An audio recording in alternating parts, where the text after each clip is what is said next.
통일부 시설 안에 만들지만 이 학교는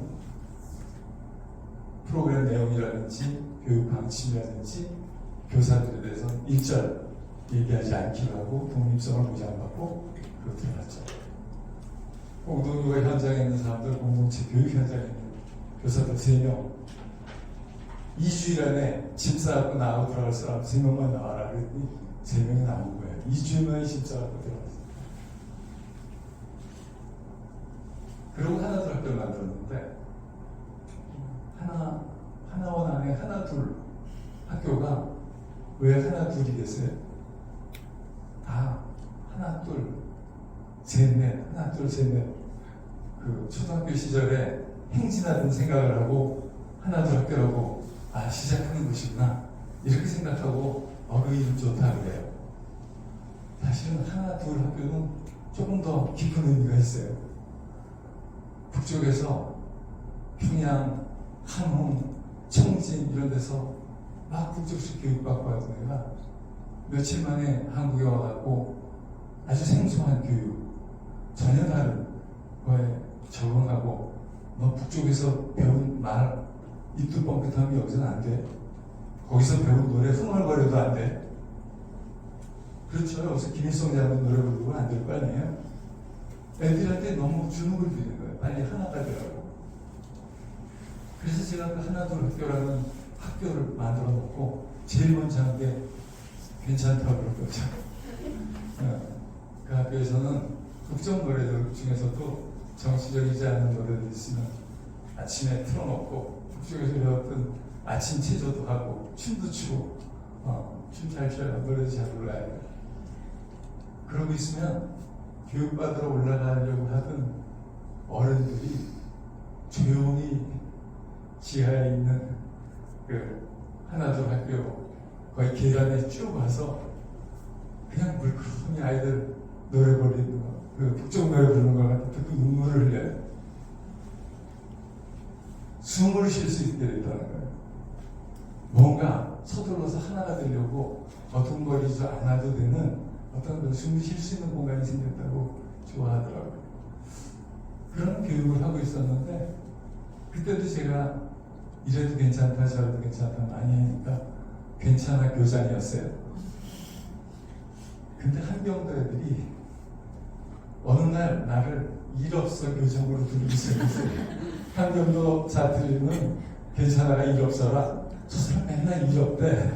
맨날 일 없대 그래갖고 일 없어 교장인데 과연 그랬어요. 일 없이 바쁘기만 하는 그런 교장이었어요. 진짜 아이들하고 함께 지낼 수 있는 시간이 많지 않고 늘 행정적인 일에 많이 허덕여야 되고 그 시기는 왠지 내 일생에 가장 그 넥타이를 많이 메고 다녀야 됐던 공무원들 생각해야 되니까 어쩔 수 없었어요. 지금도 아쉬움이 남지만 지난 20년 동안 그 탈북한 아이들하고 꾸준히 지금도 만나고 있어서 그때 부모 없이 오고 그랬던 아이들은 지금 결혼을 해서 얼마 전에 결혼해서 애가 100일이 됐다고 결혼한다고도 오고 100일이 됐다고 찾아오고 아이 사진을 계속 보내고 그럽니다. 그 12살 나이에 16살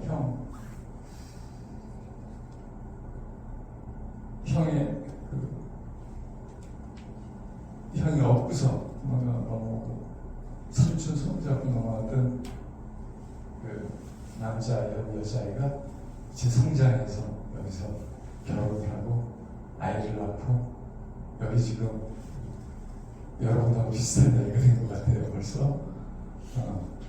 그리고 돌아보니까 제가 오래 살았구나 싶은 게 공동묘가 첫 번째 어린이집을 지었을 때가 1994년이에요. 그 신천 연남동에다가 우리 어린이집이라는 어린이집을 만들고 괜찮아라고 살 때인데 그때 아주 어린 아기가 있었어요. 저렇게 어린 아기도 여기서 자라도 괜찮아? 그랬던 아기가 하나 있었어요. 지금 괜찮아요? 억지로 끄덕거리니까 우리 유치원의 선생님이 됐어요. 공동육아의 첫 번째 어린이집의 아기가 공동육아의 첫 번째 유치원의 선생님이 돼 있어요. 세월을 그렇게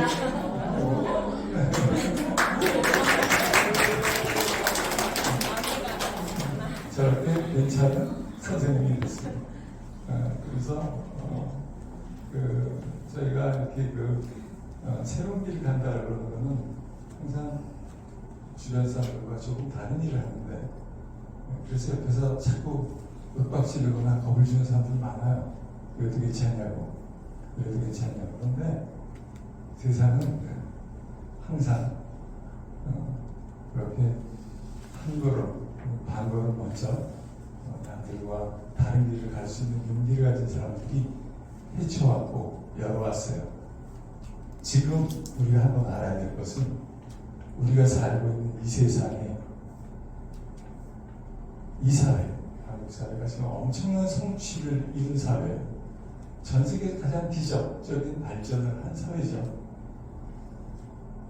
그런데 한국 사회에 대한 다니엘 고든이라고 그런 사람이 쓴 책이 있는데, 기적을 이룬 나라, 기쁨을 이룬 나라, 기적을 이루고 그 나라에 살고 있는 사람들은 기쁨을 잃었다는 거예요. 느껴지는 바가 많죠. 우리가 이룬 기적이 얼마나 많은 우리의 삶 그 자체를 닥달하고 고달프게 만들고, 그리고 불행한 상황이 될까봐 발버둥 치면서 이렇게 이룩한 기적이지. 그 기적을 만들어냈던 그 방식을 다시 우리 아이들에게 그대로 적용할 수 있을 것인지.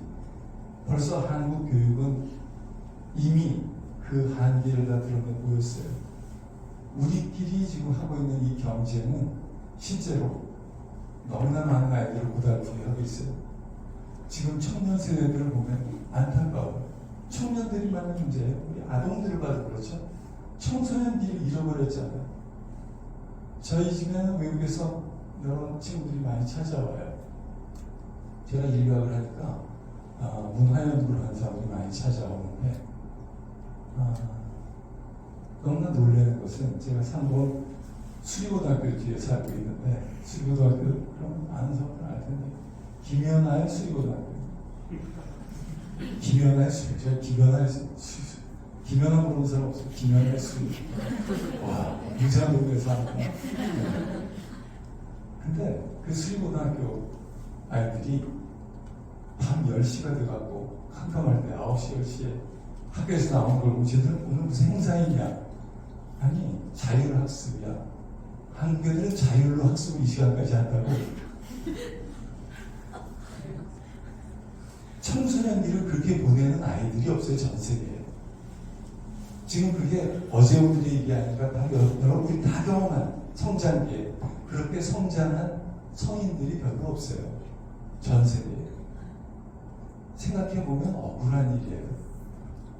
아동기, 청소년기에 누려야 할 많은 경험들이 있었잖아요. 그때 우리는 그 알량한 학습지 풀고 그 알량한 입시 공부한다고 너 대학만 가면 행복이 보장된 것 같은 그 어른들의 겁박을 들으면서 공부했잖아요. 대학 가서 행복했어요. 대학 가니까 또 취직하라고 그랬어요. 취직하면 어땠어요? 계속 우리를 닥달하고 있는데 언제까지 그 말을 믿고 그러려니 하고 살 거예요? 우리 애들 그렇게 키울 거예요? 세상이 그래서 어쩔 수 없다고 다들 그래요. 세상이 그래서 과연 어쩔 수 없는 걸까요? 그렇게 살지 않는 사람들이 있거든요. 그렇게 살지 않는 사람들이 있어요. 그렇게 살지 않기로 선택한 사람들이 있고, 그런 사람은 다 실패했을까요? 그렇지 않아요. 근데 왜 세상은 다 그렇다고도 자꾸 그래요? 거기에 지금 우리가 한번 다시 생각해 봐야 될 것이, 한국만이 아니라 지금 산업사회 혹은 이런 세계에서 선진국이라고 하는 사회가 만들어 놓은 지금 현대사회의 문명에 대해서 다시 생각해 볼 필요가 있어요. 우리는 정말 과거에 비해서 많은 사람들이 온 지구에서 번성해서 살 수 있게 됐어요. 그리고 전 세계 많은 인구가 도시에 살고 있고 그런 도시적인 환경에 살고 있는 어떤 과거에 비해서 훨씬 위생적이고 깨끗하고 그리고 풍요로운 물자 뭐 먹을 것도 넘쳐나고 입을 것도 넘쳐나고 그리고 집도 얼마나 좋아요. 지금 뭐 오늘 날씨가 추운 정도 올 정도로 또 다 떼가면서 살잖아요. 근데 다 좋은데 정말 좋은 길로 잘 찾아서 왔는데 이제 여러분들 지금까지는 성장하느라고 바쁘셨잖아요. 미안한데요. 젊은 분들이라 감히 이렇게 얘기합니다. 그런데 이제는 다음 세대를 키우는 사람들이 있잖아요. 이제는 어른 말씀만 들으면 안 되는 거예요. 이제 여러분이 어른이에요. 여러분이 책임을 지고 우리 다음 세대의 아이들이 어떤 삶을 살아야 될지 정말 생각해서 그 아이들이 살 수 있는 삶의 조건을 만들어줘야 되고 그런 환경을 만들어줘야 돼요. 그야말로 닥치고 발전만 해야 어떻게 될 일이 아닌 것은 이번에 코로나 겪어와서 알잖아요. 이런 역병 대순환이 어쩌다 한 번 발생한 게 아니라 앞으로 거듭올 거라고 그러죠. 그거의 원인은 기후 생태 위기와 관련됐다는 거예요. 어쩔 수 없는 거 아니에요. 고쳐야 되잖아요. 고칠 수 없는 것 같은 절망감이 사실 이미 열패감에 우리 사로잡혀 있어요. 자, 인류는 언제 망할까 이런 얘기 나오잖아요. 뭐 2070년이라는 사람도 있고 2100년까지는 뭐 북극이 녹고 남극이 녹아갖고 어떻게 되고 적어도 지금 우리가 알고 있는 익숙한 이 운명은 한순간에 혹은 점점 시들어서 사라질 거라고 그래요. 그런가 보다 하죠. 나는 관계 없다고 생각도 했어요. 내 죽고 난 다음이니까. 자, 지금 아이들 키우는 사람 생각해봐요. 아이가 몇 살이에요? 2070년에 우리 아이가 몇 살이에요? 지금 내 나이도 안 됐을 거예요. 내 나이 좀 되나? 그렇다니까요. 그때 어떤 세상을 살지 이 아이가 살 세상이. 우리만 분발하고 우리만 이기고 세계에서 우리가 제일 잘 살면 된다. 이 문제가 아니잖아요. 온 세상이 함께 고쳐야 될 문제가 있는데 그 온 세상이 함께 고쳐야 될 문제 속에 살아야 될 아이들이고 2100년에 아이가 몇 살이에요? 80몇 살밖에 안 돼요. 80몇 살 지금 노인네들 얼마나 정정해요? 이 아이들이 저는 지금 아이들 어린이집과 유치원에서 아이들과 함께 생활하는 선생님들 보면 가슴이 아파요. 아이들은 말할 것도 없지만 어떻게 하루 종일 인생이 하루 종일 마스크 쓰고 살아요. 그 아이들이 눈 아래의 친구의 표정도 볼 수 없고 말하는 입모양도 볼 수 없어요. 마스크 쓰고 애들이 뛰고 마스크 쓰고 걸어다니고 하는데 기억나요? 옛날에 공상과학 영화나 소설을 보면은 미래 인간들이 방독면 쓰고 워키토키로 얘기하는 그런 세상이요. 저런 세상에서 인간이 과연 질식해서 어떻게 살 수 있을까? 인간은 묘해서 마스크 쓰고도 잘 살더라고요. 이제 바깥에 나갈 때 마스크 벗어야 된다고 해서 다 써요. 어찌 그렇게 얘기해도 익숙해져서 괜찮아요. 인간의 적응 능력이 이렇게 놀라운 거예요. 그러면 다시 한번 생각해보면 지금 우리가 살아온 우리가 익숙하게 이것이 정답이다라고 생각해왔던 지금의 교육체제, 학교 교육 혹은 인간의 성장 과정이라는 게 얼마나 이상한 조건에 우리가 과도하게 적응하면서 살아왔는지 한번 생각해 볼 필요가 있어요. 어떻게 살았어야 되는지, 어떻게 사는 것이 더 좋은지 한번 그런 문제들을 생각하면서 질문을 던지는 것으로 오늘 강의를 시작할까 합니다. 어때까지 뭐였냐? 그러면 어때까지는 이런 거는 이제 제가 한국 식당에 갔을 때 요리가 다 나온 다음에 나중에 식사는 뭐 하실 거예요? 이렇게 물어보잖아요. 그러면 이제 외교생 친구들한테 꼭 통역을 해줘요. 자, 이제부터가 밀이란다. 어때까지가 에피타이저였어요. 이 강의는 사실 강의라는 건 오늘 여러분들하고는 놀이와 공감에 대해서 이야기하려고 강의를 택했어요. 사실 공동육아의 다른 역사가 오랜 공동육아 어린이집이라든지 공동체 교육의 그 지역아동센터나 뭐 방과후 교실이나 이런 곳에서는 이제 사실 공동육아의 역사가 94년부터는 거의 28년, 30년 다 이렇게 됐고, 그래서 그 동네에서는 이제 그러면서 성장한 지역 사회도 있고 마을 공동체도 있고 심지어는 은퇴한 그때 우리 어린이집을 같이 했던 그때 조합원들은요 지금 벌써 그 자녀들이 다 이제 성인이 됐고 자기들도 이제 그 2차 정년들 은퇴를 했어요. 이제 환갑 가까이 되고 그런 사람들이라 지금 평창에다가 그 2만 평 땅 사고 거기서 20몇 가구가 그 공동체, 마을 공동체 비슷하게 이제 귀촌 이런 걸 만들어 놓고 살아요. 그러니까 각 집은 작게 하고 함께 문화 공간을 같이 만들고 같이 또 식사도 필요하면 이제 오늘 저녁은 몇 명이 먹는다 그러는 거 준비해서 같이 먹고 이런 그러니까 공동주택을 만든 사람도 많고 공동체 마을 그러니까 이건 평생 공동체 마을을 만든 사람도 이제 여러 군데 생기기 시작했어요. 왜냐하면 이 사람들이 왜 그렇게 하느냐면 이 매일 아이들을 함께 키우는 공동육아 공동체 교육을 하다 보면 아이들만의 관계가 만들어지는 것이 아니라 그 부모들의 관계가 만들어져요. 사실 오늘 여기 약간 특이한데 특이할 건 없습니다만 공동체 교육의 부모 교육 현장 치고는 아버지들의 출산율이 현저히 낮습니다. 보통 반단에 육박합니다. 그게 공동체 교육은 그게 특징입니다. 어디 가도 유아 교육 혹은 그 육아, 보육 문제, 육아 문제, 그리고 교육 문제에 아버지들을 일찍부터 면제해 주기 시작하면 평생 가족으로부터 겉도는 사람이 됩니다. 일찍 아버지들을 참여시켜야 돼요. 교육은 내 영역이다가 아닙니다.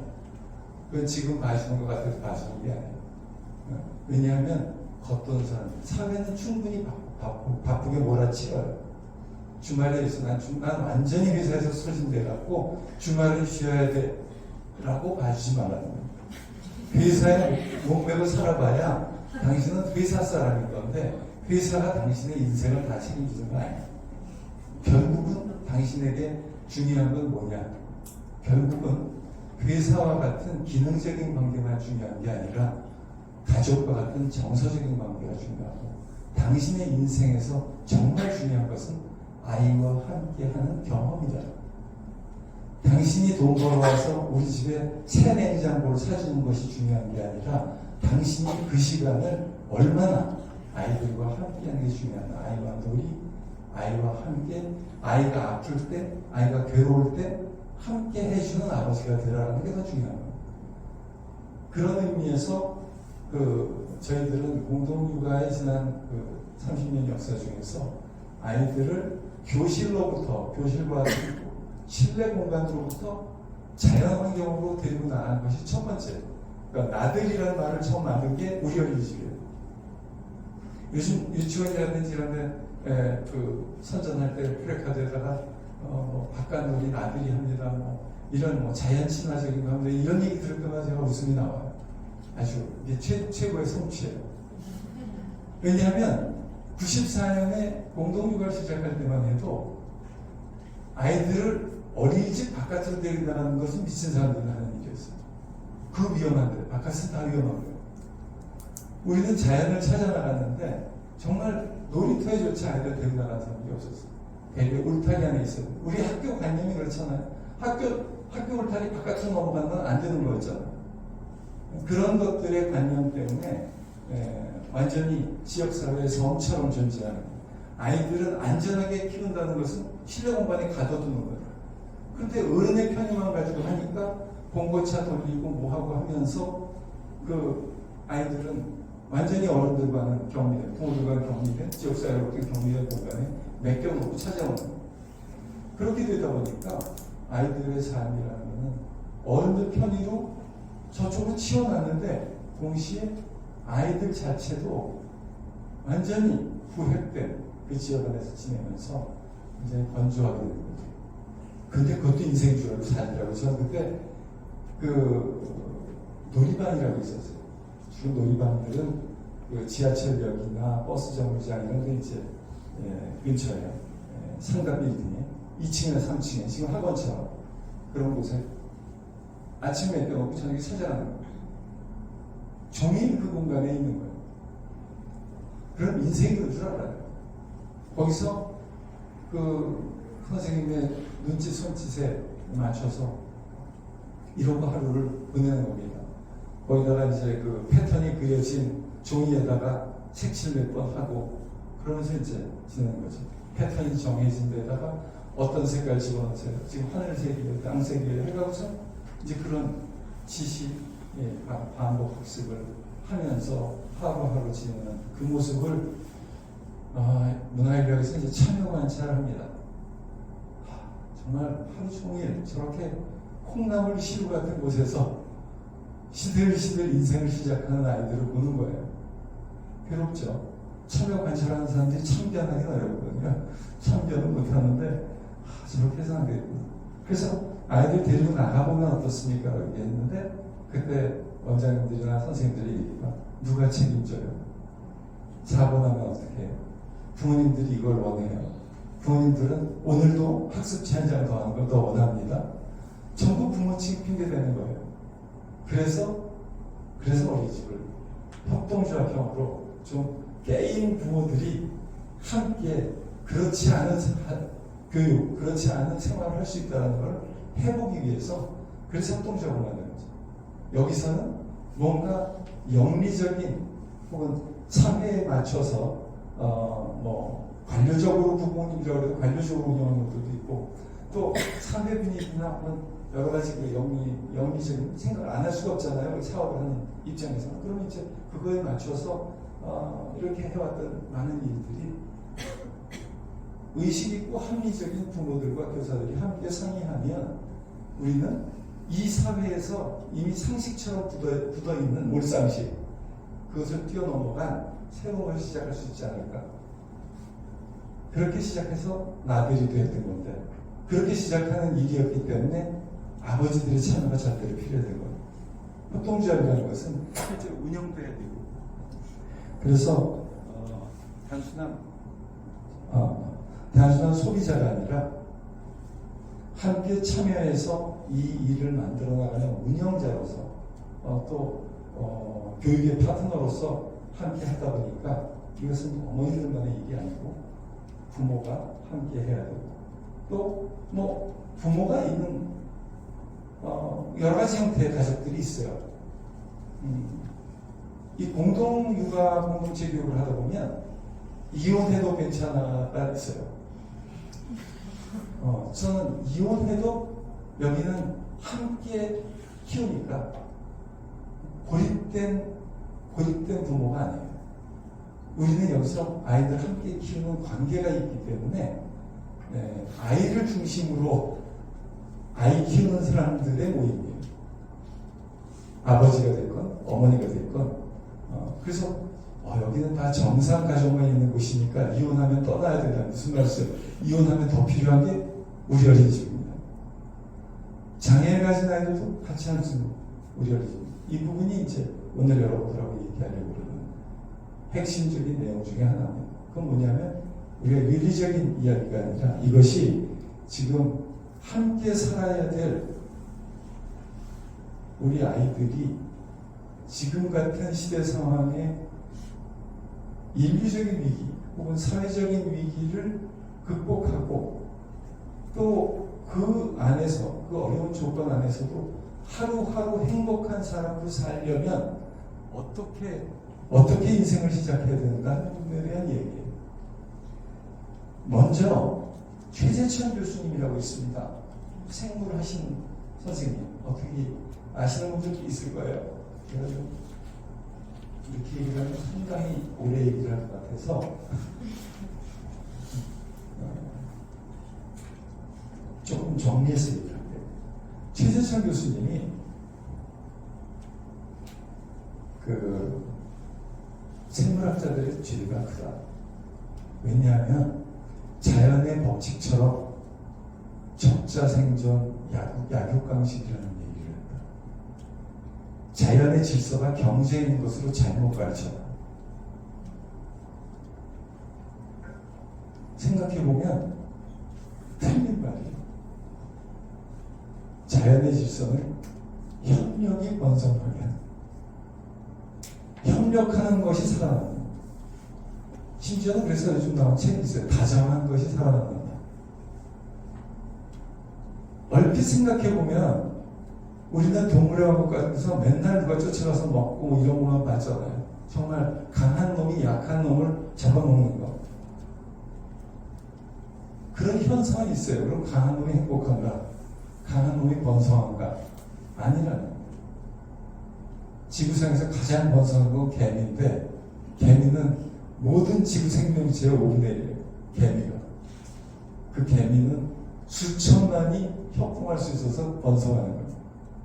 자, 인간이라는 종은, 인간에서 인간이라는 그러니까 인류라는 종이 지구상에서 지금 모든 우리보다 큰 동물 다 제치고 맘모스 고릴라 다 제치고 지구상에서 너무 과하게 번성했어요. 지금 우리가 지금 빚고 있는 생태적인 위기는 그거예요. 우리는 너무나 많은 동물종, 식물종을 멸종시키고 가축하고 우리가 길들인 곡물, 우리가 키우는 곡물만 살려놓고 다 죽인 거예요.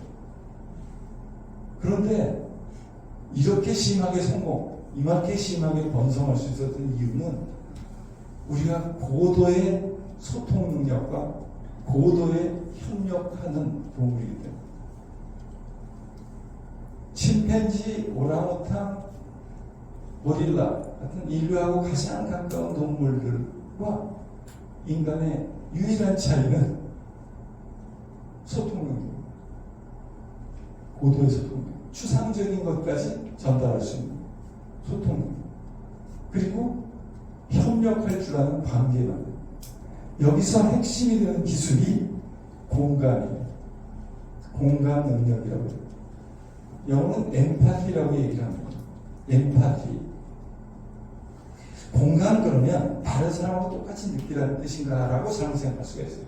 근데 엠파티라고 하는 건 심파티하고 다릅니다. 심파티는 동감이라든지 동정이라든지, 심파티와 엠파티는 차이가 큽니다.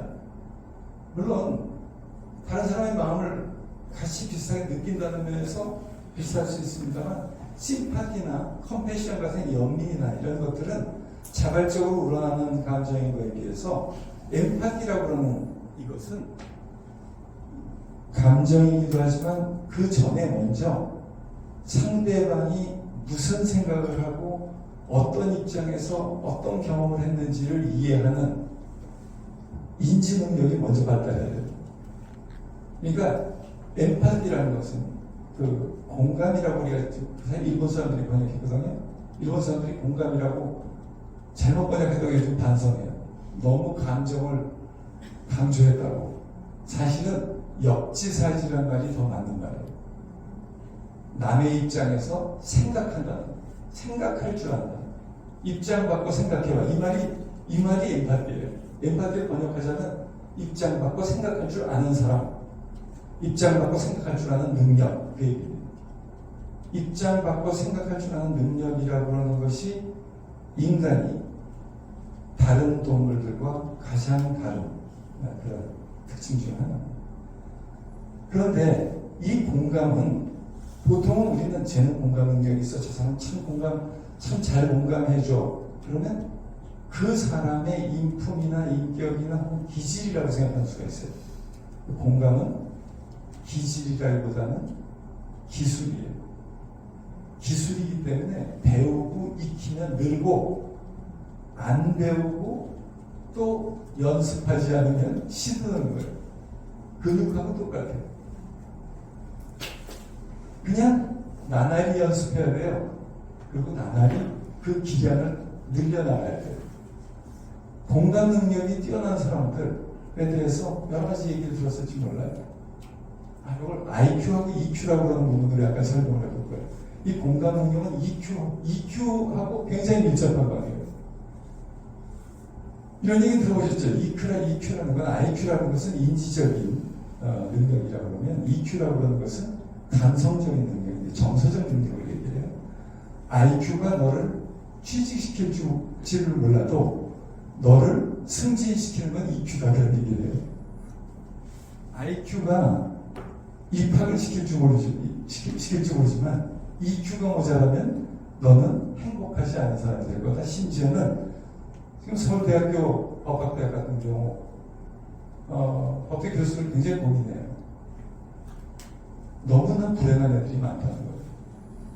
아니, 정신질환이라고 얘기하면 다들 좀 이상하잖아요. 근데 뭐 15% 우울에다가 20몇 % 공황장애다, 이런 게 그냥 나와요. 공황장애는 너무나 많아요. 자해도 많아요. 그럼 입시로 최고까지 갔는데 거기도 그래요. 왜 그럴까요? 고시가 안 될까 봐. 서울대 법대 나오면 고시가 안 되는 거예요. 불안감은 한도 없는 거예요. 고시 된다면 어떻게 해요? 고시에 합격했어요. 검사 안 될까 봐. 그 실제 검사는 승진 안 될까 봐. 불안에 쳇바퀴 걸리기 시작하면 한이 없는 거예요. 남과 비교하고 경쟁하는 것에서 행복이 있을 수가 없어요. 행복 심리학이라는 학문이 요즘 자라나고 있어요. 관심 있는 분들은 꼭 읽어보세요. Good Life라고 그런 책이 있어요. Good Life. 행복 심리학에서는 간단하게 여러 가지 사례를 많이 들고 있습니다만, 행복 심리학에서 얘기하는 게 핵심만 말씀드릴게요.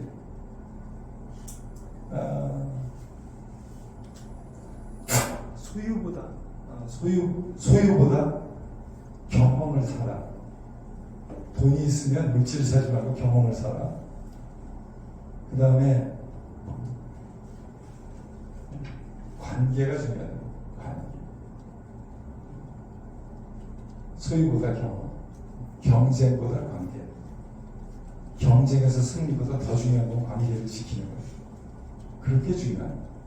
아까 지금 그 아버지들도 특히 그 경쟁의 그 구도에 걸려있는 아버지들, 또 어머니들도 마찬가지죠. 어머니들은 경쟁의 구도에서 안 걸려있나요? 어머니들도 지금 맞벌이들도 많고 여러 가지 사회활동 하시는 분도 많지만, 동시에 사회활동을 하지 않은 어머니들에게 쏟아지는 경쟁의 자극들이 무지무지하게 많죠. 그 경쟁은 니네 뭐 가졌냐, 몇 평에 사느냐, 자동차가 뭐냐, 이런 거에서부터 유행에 따라가냐 못 따라가냐부터 시작해서 소비의 자극도 있으면 더 중요하게는 네 아이는 어디까지 무엇을 할 수 있니? 네 아이는 어떻게 하고 있니? 결국은 이제 어느 학교 갔니? 어느 회사 갔니? 어떻게 됐니? 이제 이런 얘기들로 그 무수한 경쟁의 대화들에서 그것이 우리의 신경을 지배하는, 그렇게 되면 힘들다는 거예요. 바로 그런 경쟁심은 관계를 해쳐요. 당신 그거밖에 못해? 너 그거밖에 못하니? 더 분발을 해야지. 나는 왜 지금 이러고 있지? 내가 지금 이러고 있을 때가 아닌데? 나를 빌볼까요? 이것을 자기 착취라고 해요. 계속해서 나의 빈 시간을 용납을 못하는 거예요. 가만히 있는 나를 용납을 못해요. 이건 알아서 내가 나를 괴롭히는 거예요. 왜 괴롭혀요? 경쟁심 때문에 그렇지. 내가 지금 한 번 사는 인생인데, 한 번 사는 인생의 지금 이 순간, 이 하루를 어떻게 살아야 될까? 무엇을 느끼고, 바로 느낌이 중요하죠. 무엇을 느끼고 어떻게 살아야 될까에 대한 것을 온전히 생각하기 이전에 계속 비교하는 거예요. 흔히 그것을 발전 이데올로기에 사로잡힌 자기 착취라고들 얘기를 해요. 이 자기 착취는 사실은 우리가 가지고 있는 이 경쟁적인 자본주의 경제 시스템과 어떤 세계적인 여러 가지 세계화의 여러 흐름들이 계속 그 안을 살고 있는 우리 인류를 고달프게 몰아세우는 거예요. 더 많이 소비해라. 더 많이 만들어라. 더 많이 더 큰 걸 만들고 더 큰 걸 짓고 더 많이 부시고. 그렇죠. 어떻게 보면 우리는 소비하는 기계처럼 자극을 받고 있어요. 여기서 또 한 가지 중요한 건 우리를 중독시킨다는 거예요. 왜냐하면 그 중독만큼 좋은 일이 없어요.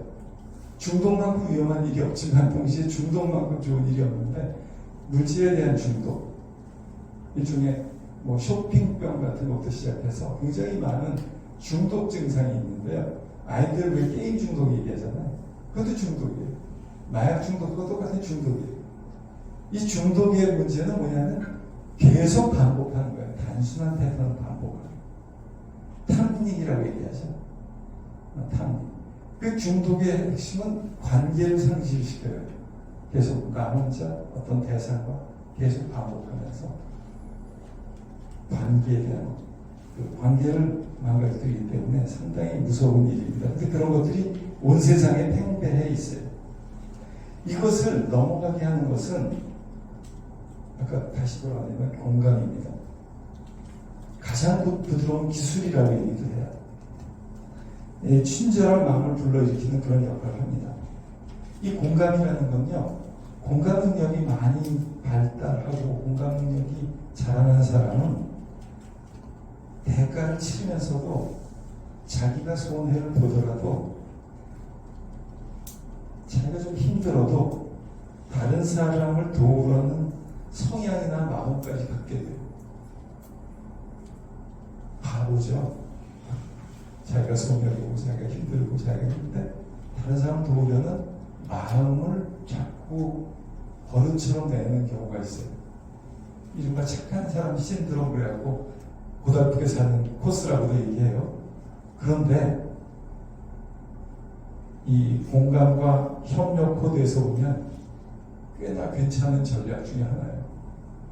크게 봐서 장기적으로 시간 틀고 지금 손해봤지만 그러니까 그렇게 괜찮은 사람이 되고 싶어 하는 거예요. 그것도 굉장히 괜찮은 전략이에요. 일본에서 제가 그 어린이집, 저는 박사학위 논문이 미국에서 했지만 일본 문화를 전공하면서 일본의 어린이집들에서 아이들을 어떻게 키우나 어린이집과 유치원을 관찰해갖고 그것도 제 박사 논문을 썼어요. 그런데 그때 이제 어린이집 현장에 가서 일본 가서 연구를 할 때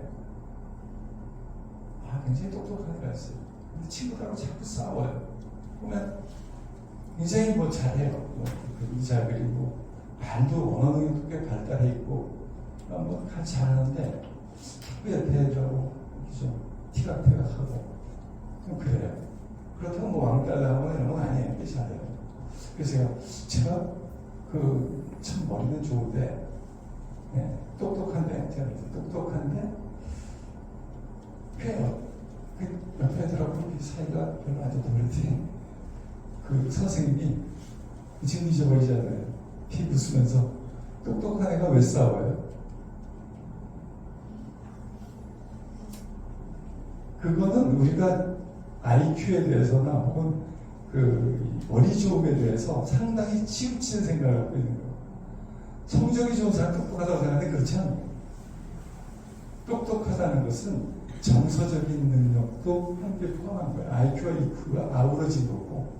왜냐하면 사이좋게 지내지 못하는 사람은 인생이 고달퍼요. 옆에 있는 사람 사이좋게 지내지 못하는. 지금 손해보더라도 내가 지금 양보하고 다음에 얻는 게 있는 거고, 관계를 지키면 또 적어도 내 마음이 들어서 하니까 여러 가지 의미에서 사람의 삶 혹은 그 사회적 관계를 원만하게 풀어나갈 수 있는 기술이 있어요. 실제로 사업도 마찬가지입니다만 뭐 기업의 논리 다르다 이렇게 얘기하는 사람도 있는데 저는 뭐 도덕윤리라는 개념으로 공감을 가르치는 게 아니라 바로 사회성이 좋다. 혹은 인간관계가 좋다. 동시에 저 사람은 믿음직하다. 신뢰가 간다. 이게 다 좋은 얘기잖아요. 실제로 아까 취직시험 그게 아닐지 몰라도 한 조직 안에 들어가면 의뢰 그런 평가 기준이 그 사람을 그 사회에서 중심적인 역할을 하도록 만들어요. 그러니까 그런 것들을 보면 공감 능력의 성장이라는 게 굉장히 중요한 건데 여기서 우리가 흔히 단편적으로 그 단순 그 학습 능력만 갖고 IQ를 생각하고 인지적인 역량만 키우려고 그러는 것을 공부라고 여기는 그런 편견 고정관념, 특히 우리 학교 교육이 잘못 주입시켜놓은 편견 고정관념을 빨리 버리려고 한번 의심하고 비판적으로 생각해 보실 필요가 있어요. 다시 한번 말씀드릴게요. 더운데요? 여러분, 네? 그래? 네, 괜찮아요. 여러분들이 보면서 얘기하니까 이렇게 하면 지금 뒤에 계신 분들 잘안 될 것 같아서 뭐 마스크로 반은 가리셨는데 눈이라도 보고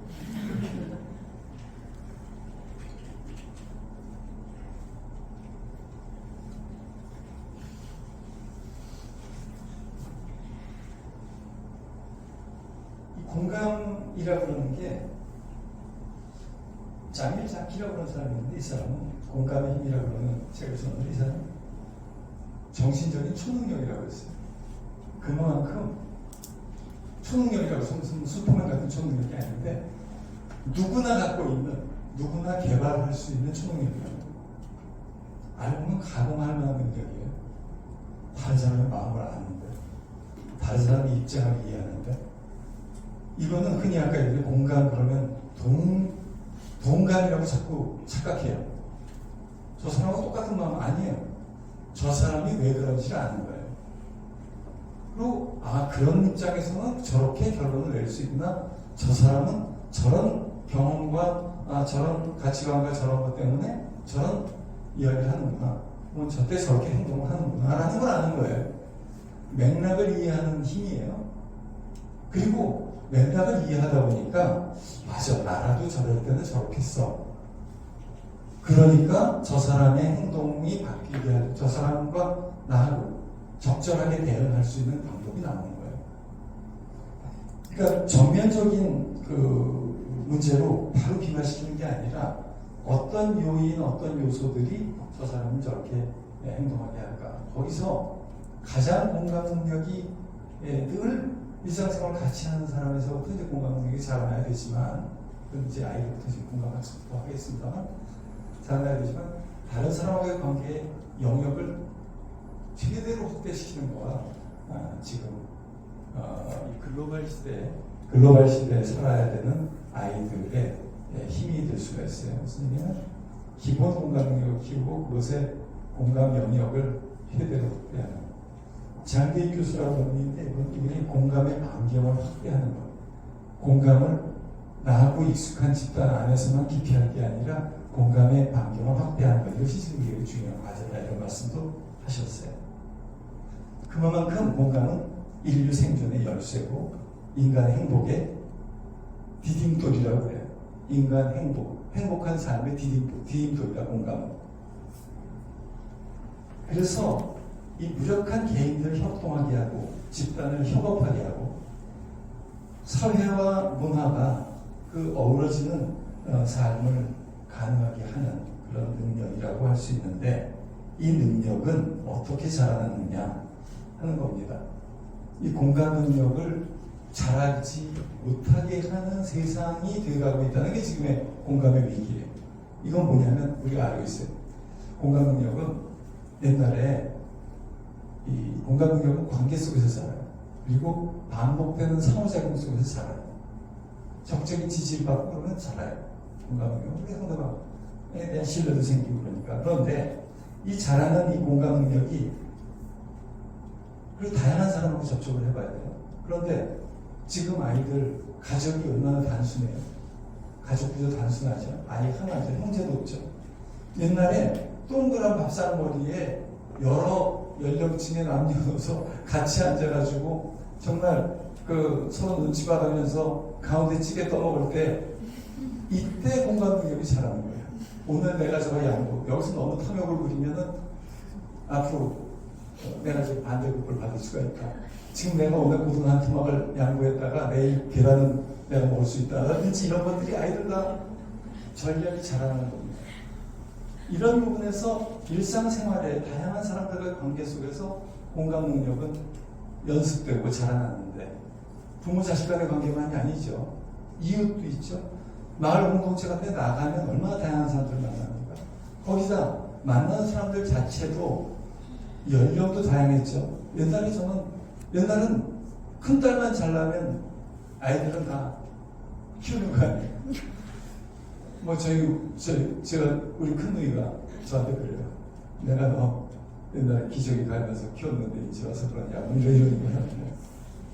잘난 척 하지 말아요. 이제 정말 그 연령층, 뭐 싫어하고 좋아하고 동생 업어 키운 누이들도 많고 그 어린 동생들 데려다니면서 놀았던 형들도 많은 거예요. 굉장히 다양한 스펙트럼의 형과 아우가 또 누나하고 동생이 어우러져서 살고 마을 안에서 아이들은 항상 집 바깥에서 놀았죠. 그러면 물어보죠. 저녁 때 밥 먹으라 해야 들어오는 거 아니에요? 그러면 누구 봤니? 하고 제가 어디서 어디 다니는 거 같던데 누구하고 같이 다니는데 이런 얘기들 안 해요. 사람들이 다 아는 거예요.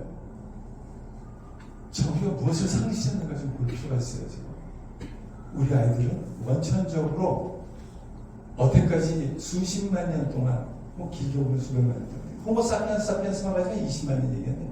20만 년 동안 호모사피엔스라는 종이 심지어 네안데르탈이나 이런 종들보다도 더 이렇게 번성하게 되는 건 바로 공감 능력이 다른 인류 종들보다 호모 이렉투스나 네안데르탈보다 더 뚜렷하게 강해서 네안데르탈은 10명, 15명 정도의 무리밖에 못 만들었는데 사피엔스는 100명 이상 지금 수천 명, 수만 명의 지금 뭐 국가 단위의 이런 그 협동체제를 만들잖아요. 이런 그 부분들이 사피엔스의 특징이기도 하고 성취의 열쇠이기도 했는데 그 근본적인 가장 기본적인 능력이 우리들의 그 성장 과정에 당연히 있었는데 그것이 지금 상실되기 시작한 게 몇십 년 안 되는 거예요. 그만큼 극적인 그 위기 상황으로 우리가 떨어지고 있는 거예요. 생태도 마찬가지예요. 생태가 바로 극적으로 위기감이 높아지고 있잖아요. 바로 우리 전 세대가 모르는 거예요. 그 바로 이 부분에서 여러분들하고 공유하고 싶은 게 이거예요. 우리 전 세대들의 경험 가지고 얘기할 수가 없다는 거예요. 할머니, 할아버지가 살았던 세상이 아니에요, 지금. 지금 여러분들이 교과서에서 배웠던 세상도 아니에요, 지금. 다시 두뇌 얘기로 돌아갈게요. 두뇌 얘기로 돌아가면 인간 두뇌에 대한 연구가 2000년대, 지금 지난 한 20년 동안 비약적으로 발전했어요. 그 이전에 내가 배웠던 상식이 다 무너져요.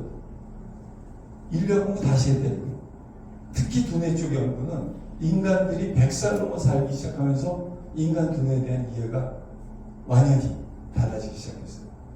100살 넘어가는 사람들 많이 나옵니다. 100살 넘어서도 너무나 싱싱하게 활동하는 사람들입니다. 이분들 저런 사람들 어떻게 있느냐? 단순히 영양과 위생이 좋아서만 되는 게 아니에요. 의료만 발달해서 된 게 아니라 물론 그것이 기본이 돼갖고 수명이 늘어났지만 늘어난 수명에서 보니까 100살이라고 사람들마다 너무나 차이가 나요. 능력 차이가. 100살에 시집을 내는 할머니가 있는가 하면 100살에 스키 타고 내려와서 2000m 넘는 산장에서 맥주 마시면서 80, 90살 할아버지들하고 100살 잔치를 맥주 마시면서 하는 할아버지도 있는 거예요.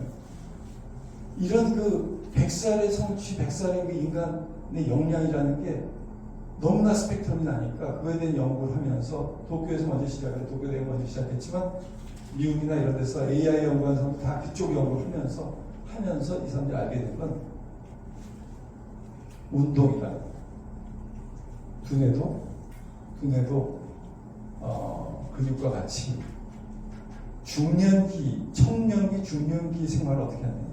더 중요하게 좀 생각하는 것은 아동기의 생활이 얼마나 든든한 신경, 그 뉴런 시놉스를 갖다가 얼마나 튼튼하게, 신경계를 얼마나 튼튼하게 만들었냐는 게 중요하다. 자, 그럼 이 두뇌도 우리가 생각하는 걸 보니까 20살이 제일 20살 사람이 머리가 제일 좋을 때가 언제라고 여러분들은 배웠어요? 이 답을 아시면 최근 공부를 좀 따라오신 거예요. 이것도 10년 전 얘기입니다. 사람이 10대, 20대, 30대, 40대, 50대, 60대, 70대 이게 있잖아요. 여러분들 벌써 내가 지금 건망증이 좀 나오고 언제가 머리가 제일 좋다고 생각해요? 인생에서 어느 나이대가?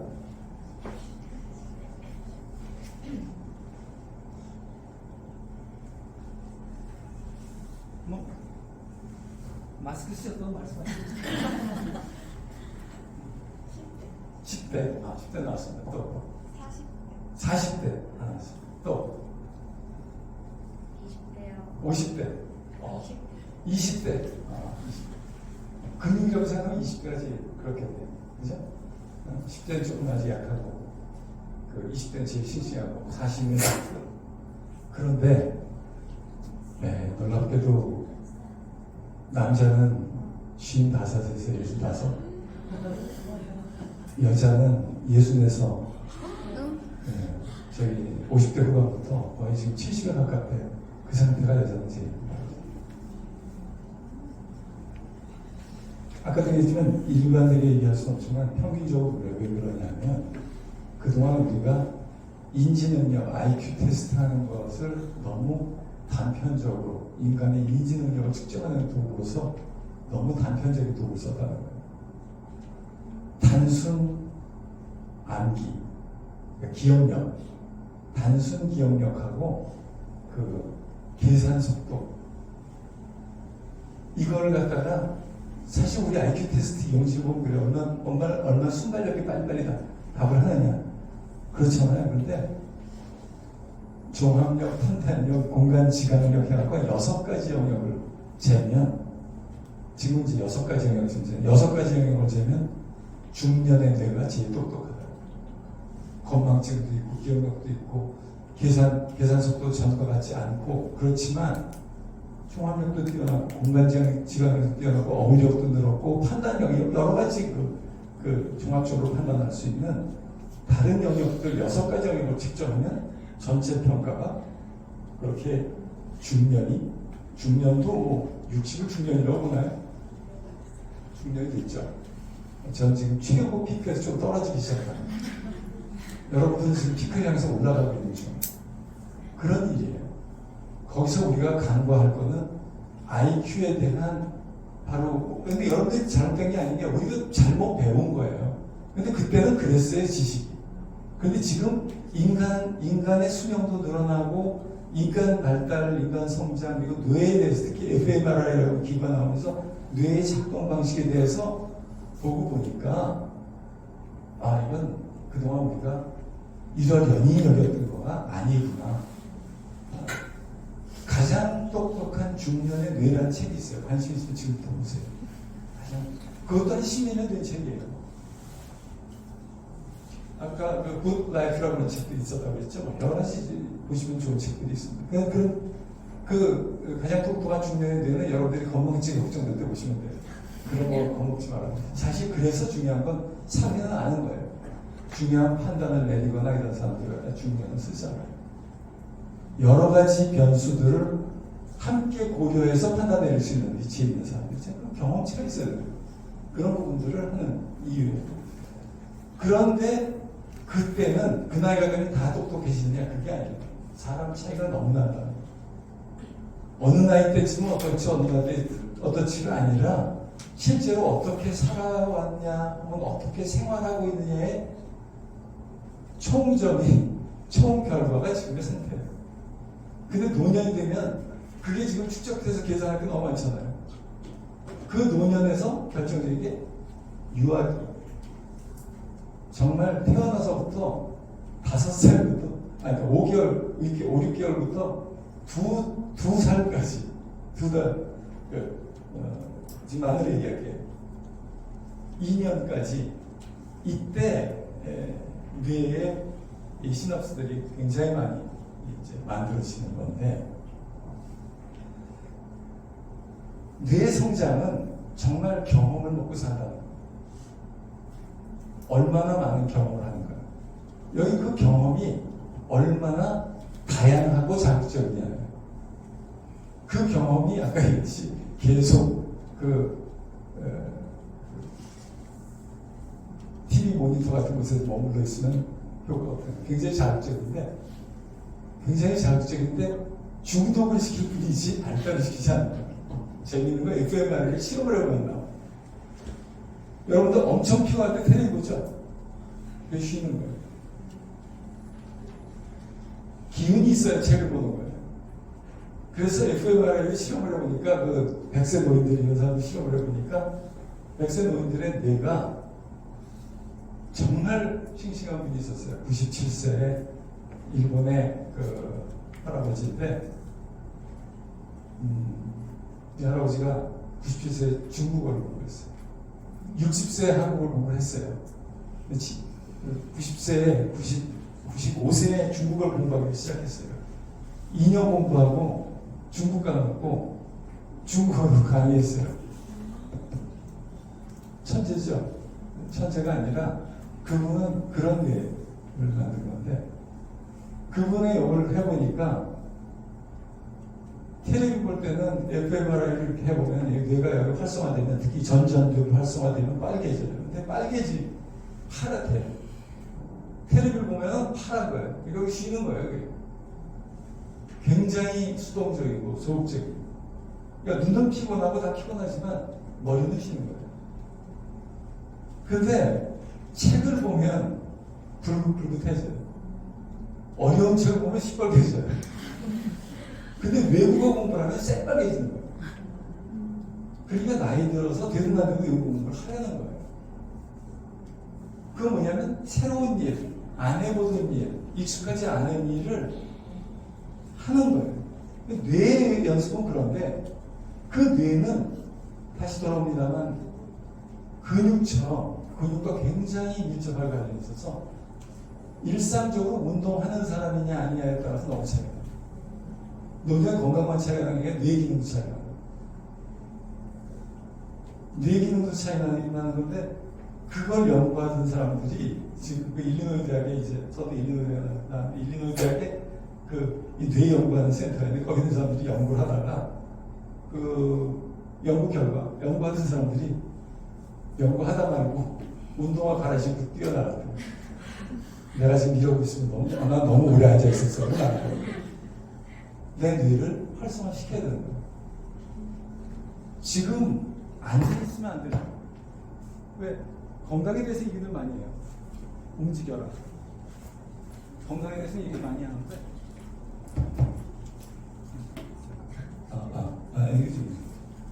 건강에 대해서 얘기 많이 하는데 실제로 뇌도거든. 뇌도 건강과 굉장히 직결돼서 걸어라. 뭐 이런 얘기예요. 그런 그 생활을 한다는 것에 연령을 좀 더 내려가면, 뉴스위크의 특집으로 이 뇌에 대한 연구를 다룬 지도 벌써 10몇 년 됐어요. 그 핵심 개념이 3살 때 그 책 한 권 외우는 것보다 공 한 번 차는 게 지능 발달에 도움이 된다. 우리는 흔히 언어 능력이 뛰어나고 재주를 잘 부리는 애가 머리가 좋다고 생각하지만, 그건 어른들이 보기에 어른 비슷한 어떤 행태가 나올 때, 어른 비슷한 어떤 행위를 할 때 우리가 너 빠르구나 라는 생각을 하는 거예요. 근데 그건 우리 생각이고, 그 아이의 두뇌는 지금 튼튼한 기초를 만들고 있지 않은 거예요. 어린아이의 그 팔다리를 만져봐서 애가 튼실하면, 저 공동묘 어린이집 가서 애들 팔다리 이렇게 만져. 네가 머리가 좋구나. 많이 뛰어놀았구나. 자연만큼 다양한 자극을 주는 게 없어요. 얘기하죠. 트랙을 뛰는 것보다 그 산에 올라갔다가 내려오는 게 더, 울퉁불퉁한 길을 걷는 게 훨씬 더 몸에 아주 다양한 작은 근육들까지, 그러니까 그 러닝머신 달리는 것보다 자연에서 길 달리는 게 낫고 포장된 길보다 안 포장된 길을 가는 것이 훨씬 더 다양한 자극을 주고 균형 있는 그 발전을 가져오는 거하고 같은 원리예요.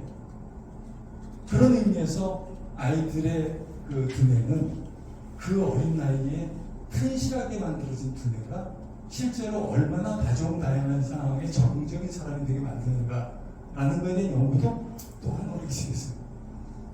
미국의 예만이 아니에요. 한국의 예를 들면 행동과학연구소에 이성진 소장님이라는 분 계세요. 연세 많으세요. 그분의 필생의 연구 중에 하나가 한국 사람이 태어났을 때부터 가난하게부터 30살 될 때까지 조사를 하셨어요. 170년. 30년 추적 연구예요. 그때 이분이 발견하신 것도 한국의 발달에 대해서 한 20년 됐는데 그때 이미 말씀하셨어요. 우리의 상식과 달리 어린 시절에 운동 능력 있는 아이들이 18살 때 지능도 높더라. 그러니까 우리의 상식은 너무나 고정관념, 학교 교육 중심의 지식 체계를 달달 반복 학습해서 어떤 종류의 그 어른들이 만들어 놓은 그 테스트 양식에서 무엇을 잘하는 사람이 똑똑하다라는 인식을 심어준 거예요. 근데 그 인식은 또 놀라운 게 그러면 그런 줄 알거든. 잘난 줄 알고 무슨 아니라는 훨씬 더 다정다양한요. 어쩌면 우리를 키운 거는 그때 인내하고 독서실에서 인내하면서 자율학습 시간에 있었던 그 뻔한 학습지를 풀고 선행학습하고 한 걸 반복 훈련한 내 머리 덕이 아니라 그때 잠시 딴짓했던 내가 그나마 나를 균형 있게 키웠다고 볼 수가 있어요. 시험 점수로는 뭐 내신 점수는 안 나왔을지 몰라도 실제 내가 너무 순응하지 않고 딴짓 좀 하는 게 정말 내 인생에 도움이 됐다고 생각하셨대요. 그건 노년에 아실 수 있어요. 지금도 알 수도 있지만 그런 일들이에요. 그런 부분들이 우리가 지금 생각해야 될 그 상황인데 그런 상황을 생각해 본다면 우리 아이들은 지금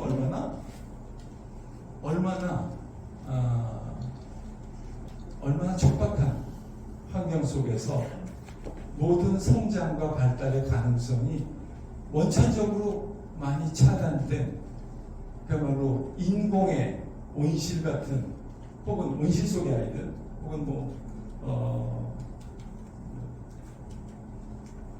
인조 심지어는 어떤 사람들은 닭장 얘기도 합니다만 양계산의 아이들 같다 이런 얘기도 합니다. 너무 그러니까 그러나 진짜 우리가 지금 과도하게 인공적인 도시 문명을 만드는데 성취하면 할수록 실제로 우리 아이들에게는 점점 결핍되는 공간과 시간과 경험이 있다는 거예요.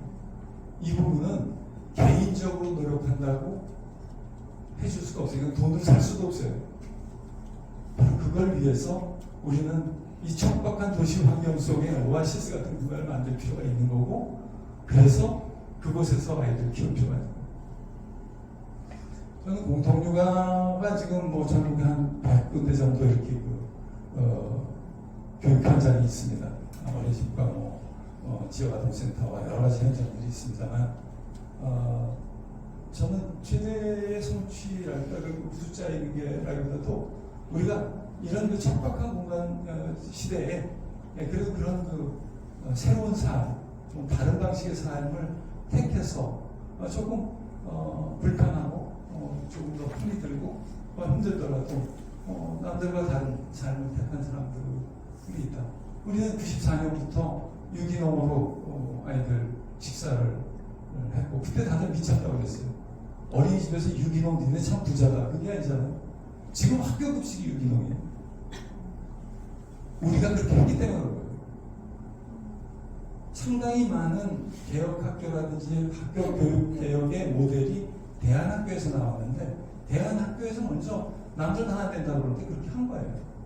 그것이 이제 전체 프로그램으로 반영되고 하고 있는 중이지만 여전히 안 되는 건 뭐냐면 한국의 학교 교육 체제 자체가 이미 산업하고 그러니까 교육 산업이라는 거 있잖아. 뭐 사실 학원부터 학습지부터 모든 게 지금 어마어마한 산업, 수십조의 산업, 엄청난 산업이잖아요. 아니 뭐 보험까지 생각하면 이것이 우리의 일상을 얼마나 이 산업이 우리의 인식도 바꿔나가고 있지만 우리의 생활 양식도 바꾸고 있고 우리의 삶도 바꾸고 있어요. 교육비 때문에 애들을 못 낳잖아요. 근데 그 교육비가 그렇게 전제될 일이 아니라는 거예요. 왜 아이들은 그런 방식으로 돈을 써야 키운다고 생각해요? 그거는 바로 그렇지 않으면 안 된다라고 우리를 겁박하는 산업이 있기 때문도 있어요. 수없이 많은 교육 광고들이 얼마나 많은 경쟁심을 부추기면서 우리 일상을 이렇게 고달프게 만드는지, 우리 아이들의 일상을 고달프게 만드는지 한번 생각해 볼 필요가 있어요. 우리가 천전에 속아서 우리 아이들의 삶을 고달프게 하는 건 아닌지, 혹은 내가 혹은 경쟁 중독이 돼서 우리 아이들을 경쟁밖에 없는 세상이라고 자꾸 생각하면서 몰아세우는 건 아닌지, 이 아이들이 정말 행복한 아이가 되게 하려면 어떻게 해야 될까요? 오늘 얘기 놀이까지가 나왔죠? 놀이예요, 놀이. 공감 능력은 어떻게 키우느냐, 놀이. 그리고 아이들은 어떻게 건강하게 되냐, 운동시켜서 건강해요. 아이들은 놀이를. 놀이는 아까 그 공감이 인간 생존의 열쇠라고 그랬잖아요. 놀이는 인간 생존의 열쇠예요. 왜냐하면 놀이를 통해서 놀이가 여기 뭐 진보라는 그 놀이가 아니고요. 사람과 놀아야 돼요. 아까 자연과 노는 것과 인공적인 장난감과 노는 것과 차이가 있는 거죠. 또 더 다 프로그램화된 그 프로그램을 가지고 노는 것과 그야말로 무한한 변수가 움직이고 있는 자연 속에서 노는 것과, 자연 속에서 어떤 방식으로 놀라고 선생님이 가르쳐주는 방식대로 노는 것과, 내가 이렇게 저렇게 해보고 다쳐도 보고 다친 아이를 일으켜 세워도 보고 정말 싸워도 보고 화해도 해보고 하지 않고는 잘할 수 없는 그런 살아있는 경험이 바로 두뇌도 키우고 감정도 키우는 거예요. 인지와 감정을 함께 키우는 거죠. 저는 요즘 그 마트 같은 데 가서 동물복지 유정란이 있나 봐요. 동물복지 유정란.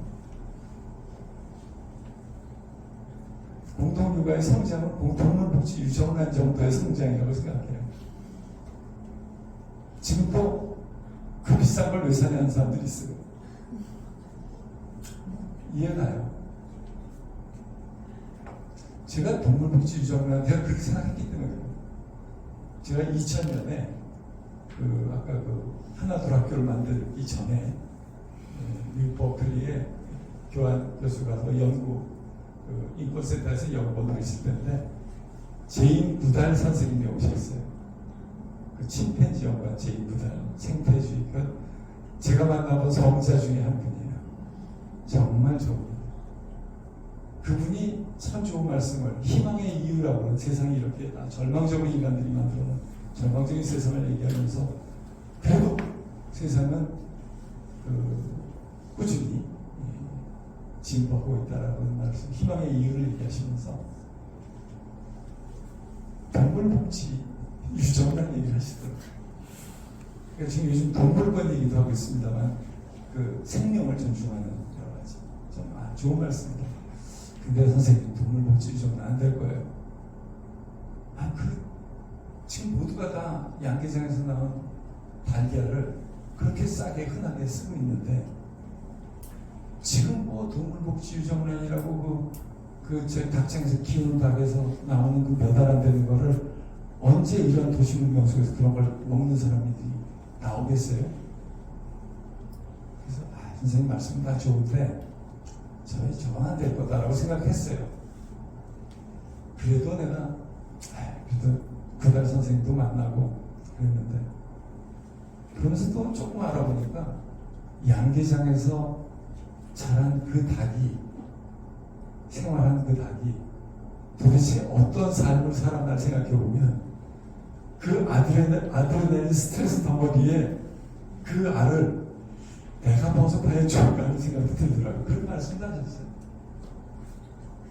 건강하게 생활한, 건강하게 자라난 식물을 먹고 건강하게 살고 있는 그런 그 동물들 우리가 먹으면 사는 거예요. 가능하면 뭐 동물들 먹고 식물 먹으라고 그러지만 워낙 육식을 좋아했어서 요즘 좀 덜합니다만, 근데 동물복지유전란이라고 하는 게 지금 코너가 생겼고, 그리고 여러 가지 그때 양계장 문제도 있었고, 그래서 삽니다. 달걀 좀 덜 먹지 뭐, 덜 쓰지 뭐. 아니, 다시 달걀 거기서 몇천 원 더 쓰는 거, 이런 게 다르잖아. 생각보다 지난 20년 동안, 그러니까 2000년에 제가 그 말씀을 들었을 때 우리 사회에서 동물복지유전란은 상식이 아니었다가 지금은 일부 사람들의 상식이고, 지금 심지어는 장류층이 좀 티내 빼고 없는 소비 패턴이라고도 그래요. 난 니들과 달라, 딴 거 건강한 거 먹을까, 이런 사람들도 먹는. 그래도 그게 좋은 줄은 아는 세상이 된 거예요. 지금 여러분 공동묘가 그런 거예요. 20년 동안 아직도 이 사회의 일반적인 상식은 아니지만 좋은 거라는 건 좀 알아요. 내가 힘들어서 못하지. 좋은 거라는 건 아는데, 그리고 그런 환경 속에서 자라야 된다는 것도 알아요. 그런 일이에요. 그럼 이제 알면 하면 돼요. 하세요. 아이들이 행복해요. 정말 행복해요. 아무리 척박한 환경이라도 아이들은 자연 속에서 뛰놀면 좋아해요. 아이들은 아이들 속에서 함께, 다른 아이들과 함께 만나면 좋아하고요. 그리고 아이들은 같은 연령층의 애들끼리만 있는 것 가지고 좋은 게 아니에요. 연령은 다양하고 사람도 다양할수록 좋은 거예요. 그래서 저희는 장애우 통합을 할 때, 장애아동 통합 교육을 할 때 사실은 특별한 아이라고도 그래요. 특별할 거 없어요. 사람은 다 특별해요. 장애 정도도 스펙트럼이 다 있어요. 한 번은 여기 눈꺼풀이 좀 늘어지는 그런, 바로 우연히 초기니까 눈꺼풀이 좀 늘어지는 아이가 있었어요. 얘를 장애아동이라고 데리고 와서, 근데 얘가 이제 다른 어린 유치원이나 이런 데서 좀 다른 아이하고 좀 다르다고 눈꺼풀이 좀 좋은 것 같아요. 너무 놀림당하고 따돌림 당하니까 여기저기 다니다가 우리 이미 정원이 다 꽉 찬 우리 어린이집을 찾아왔어요. 여기서는 아이들이 따돌림 이런 거 안 한다고 여기서 키웠으면 좋겠다고 데려왔어요. 데려왔는데 우린 정원이 꽉 차 있잖아요. 그랬더니 장애아동 정원은 남아있지 않나요? 여기 장애우 통합한다고 그러는데, 그래서 회의를 했어요. 저하고 회의를 했어요.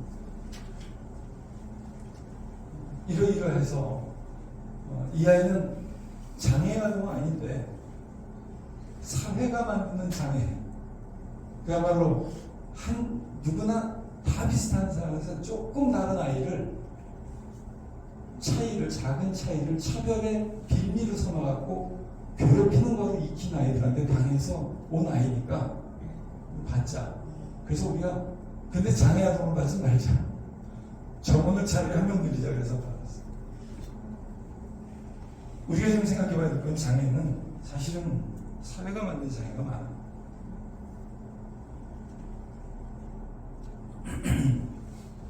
이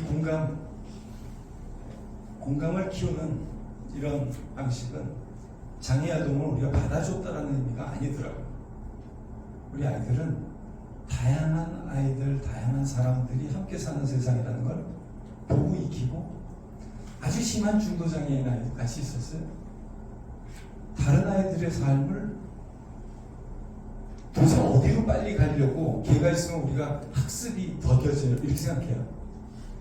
모든 걸 표준적으로 만들어갖고 효율을 극대화하고 있는 세상을 살아와서 그래요, 우리. 그러니까 표준적으로 만드는 거에 익숙하면, 지금은 당장 내가 표준에 속할 땐 좋지만 인생의 어느 순간 어떤 과정에 누구도 장애인이 될 수 있고 누구도 표준에서 떨려나갈 수가 있어요. 그러면 표준에서 벗어난 사람을 차별하는 사회는요, 차별하는 사람도 불안한 사회예요. 왜냐하면 나도 떨려나갈 수 있습니다. 나도 얼굴에 흠집 하나만 나도 나는 세상 얼굴 두고 못 사니까, 나도 무슨 사고 한 번만 당해도 이제 제대로 사람 부시면서 못 사는 세상이니까 점점 건강하면서 사는 거예요. 그러니까 차별하는 세상은 차별하는 사람들조차, 차별당하는 사람만이 아니라 차별하는 사람조차 늘 불안한, 스트레스가 심한 사회예요. 스트레스가 심한 사회는 아이를 안 낳습니다. 우리 사회에 대한 해석이 아니에요. 원리예요. 그건 다른 동물 정도 그래요. 크고 강한 놈들은 자기의 생존을 유지하는데 스트레스가 많아갖고 자손을 많이 못 낳아요. 큰 놈들은. 그런 것들이, 이 강하고 큰 것들은 보기에 이기고 늘 그런 것 같아 보여도 종의 번식에 굉장히 불리한, 그리고 일상이 힘든, 그 유지하기 힘든 거예요. 리스크도 크고 그런 삶을 산다는 것도 우리가 원리상 이해할 필요가 있어요. 그러니까 늘 크고 성공한 사람한테 이렇게 얘기해 주면 어렵다는 거죠. 자, 아이들 키우는 거에 대해서 그래서 이제 공감은 노출시켜라 이런 얘기잖아요. 다양한 사람들하고의 경험, 다양한 그 상황에 노출시켜라. 이런 거 있어요. 아이들 놀이라는 건 말이에요. 정말 어떻게 보면 정말 다종다양한 거예요. 놀이감이 따로 있는 게 아니에요, 사실. 그리고 임기응변, 상황 적응력을 높일수록 좋은 거죠. 그러니까 아이들은 내버려두면 장난감도 만들고 사람과의 놀이도 만들어요. 그리고 아이가 멍하게 있는 것도 너무 염려하지 않아도 돼요. 상상을 하나 보다 공생을 하나 보다. 그런 거 있어요. 물끄러미 개미만 쳐다보고 있는 애한테, 야, 됐다 가자. 누가 서두르는 거예요? 몬테소리라고 하는 사람이, 유명한 몬테소리 박사였습니다. 몬테소리의 교육의 핵심은 아이들의 그 집중력, 순수한 세상에 대한 호기심을 어른들의 바쁜 마음이 교란하지 말아요. 아이마다 다 달라요. 어느 날 구름에 꽂힌 아이가 있고 어느 날 풀에 꽂힌 아이가 있는 거예요. 그럴 때 그 아이에 쏟아지는 그 순간 그 대상에 대해서 쏟아지는 그 관심을, 난 됐다, 이제 가자. 나 지금 그거 하고 있을 때가 아니야. 어른의 바쁜 마음이 교란하지만 가능하면 존중하라. 하나하나 해서. 하긴 그렇죠. 우리도 옛날에 멍청하게 아니었던 거예요. 알고 보면 구름이 지나가는 구름인데 저 구름이 무슨 모양이었다. 구름이 코끼리, 구름이 모자, 구름이 뭐 갑자기 구름이 몽글몽글, 그냥 변화하고 있는 구름을 가지고 모든 상상을 다 하잖아요. 한 스토리를 만들어 나가는 거야, 이거 머릿속으로. 그걸 멍청하게 멍 때리고 있다고 하는 게 아니에요. 야, 지금 그럴 때가 아니야. 너 지금 빨리 그걸 풀어야 돼. 이럴 때가 아니라. 그런 식의 어른의 그 참견이 아이들이 집중을 하는 것 같아요. 그런 거 조심해야 돼요. 아이들의 놀이는 이게 또래 관계, 집단 관계를 만드는 것이고, 실제로 여기서 제일 중요한 거는, 공감 교육을 하는데 중요한 거는 스토리텔링이에요. 이야기야. 우리가 보통 소꿉장난이라고 하는 거지. 소꿉장난이라고 하는 거가 무수하게 많이 벌어졌던 게 과거의 놀이였고, 지금 우리 아이들이 소꿉장난할 시간이 너무 없는 게 현실이에요. 소꿉장난만큼 가상, 입장, 여러 가지 입장을 바꿔보죠. 영문 놀이 아니에요, 사실. 그런 그 역할을 바꿔보고, 이 입장에서는 이럴 거다, 저 입장에서는 그거다. 이런 것들을 아이들이 연상하고 해보는 거예요. 각본이 있는 연극을 매끄럽게 하는 것 이상이에요. 무수한 상황을 본인이 만들어보고 자기들끼리 만들어보고 연습해볼 수 있는 그런 일이에요. 역할극을 한다는 거예요. 그 다음에 그것을 말로 해본다는 거예요. 이 언어 능력 발달에도 중요하지만 그렇게 자기가 했던 경험이나 자기가 관찰했던 그런 현상이나를 언어로 표현할 수 있게 하는 거, 이런 것도 중요한 일이죠. 이런 것들을 오늘 한 가지 좀 소개하고 싶었던 게 이 공감의 뿌리라고 하는 책이에요. 공감의 뿌리라고 하는 책을 이거는 이제 그 카나다의 유치원 선생님이 메리 고든이라고 하는 유치원 선생님이 쓰셨는데, 이 유치원 선생님의 이 공감의 뿌리는 유치원만이 아니라 카나다의 유치원만이 아니라 초중학교, 중학교, 고등학교까지 지금 프로그램이 넓어졌고 미국뿐만 아니라 지금 20여 개라고 해서 퍼지고 뉴질랜드에서는 거의 아주 국가적인 프로그램을 채택을 했어요. 달라이 라마는 세계 시민을 키우는 교실이라고 극찬을 했는데, 이 공감의 뿌리가 핵심은 뭐예요? 가난아기를 유치원 교실에 데리고 들어오는 거예요. 엄마하고 아기가 같이 유치원 교실에 들어오는. 그래서 아이들이 둥그렇게 그 녹색 담요를 펼쳐놓고 둥그렇게 아이들이 둘러앉아 있고 가운데서 엄마하고 갓난아기의 상호작용을 보는 거예요. 아이가 울면 왜 울까? 우는 아이를 어떻게 하면 달래주는지, 아이가 무엇을 원하는지, 그러니까 갓난아기부터 걔가 1년 동안 아이의 성장을 같이 하는 거예요. 5달부터 한 살 반까지 이때 이렇게 쭉 아이를 매달 오면서 아이의 성장도 같이 온 거예요. 그러니까 이런 경험은 너의 뇌를 키운다라는 것까지 아이들이 하는 거예요. 사실 아이가 몸 한 번 뒤집을 때마다, 아이가 장난감을 쥐고 장난감하고 상호작용을 할 때마다, 사람하고 만날 때마다 지금 아이한테는 아이의 뇌 속에서 무슨 변화가 일어나고 있는지, 어떤 결합이 일어나고 있는지, 어떤 경험이 만들어지고 있는지 아이들이 체감할 수 있게 하는 거예요. 동시에 그것을 아이들이 표현할 수 있게 하는 거예요, 언어로. 이런 학습이 벌어지면서 이 아이들이 배우는 건 재밌는 거는, 이 아이들은 다른 사람, 그 아기에 대해서만 하는 게 아니라 그런 과정을 통해서 나와 다른 존재들을 아는 거예요. 다른 존재들은 다른 필요성이 있고 다른 방식으로 대응해야 되고 그런다는 걸 알면서, 거기서 이 아이들은 차별에 민감한, 차별을 반대하는 아이예요. 왕따를 소외당하는 아픔도 이해하고 그리고 함께 해야 된다는 것도 알아요. 그런 프로그램을 하고 있는데, 이 루트 오브 엠파티라고 하는 프로그램에서는 아기와 부모를 그 유치원 교실에 끌어들인 그것은 뭐 초등학교 교실로도 중학교 교실로도 이렇게 와서, 이것이 뭐냐면, 다시 한번 말씀드리면 우리가 먹는 거예요. 아이가 보통 하나잖아요. 옛날에 다 봤던 거예요, 집에서. 세상은 나 같은 사람만 사는 게 아니고 자기가 돌봐줘야 될 사람이 있어야 돼요. 그러니까 지금 여기서는 언니 오빠 관계가 없다는 것도 굉장히 문제인 거예요.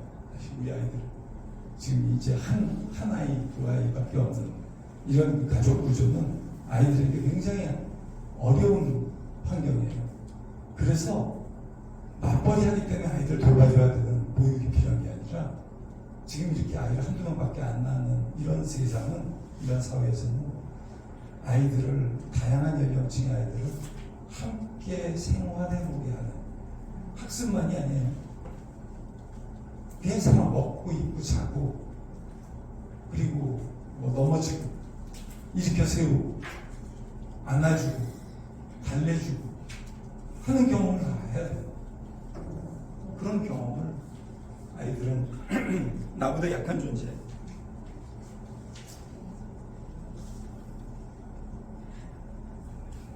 이렇게 해서 타인의 느낌이라든지 감정이라든지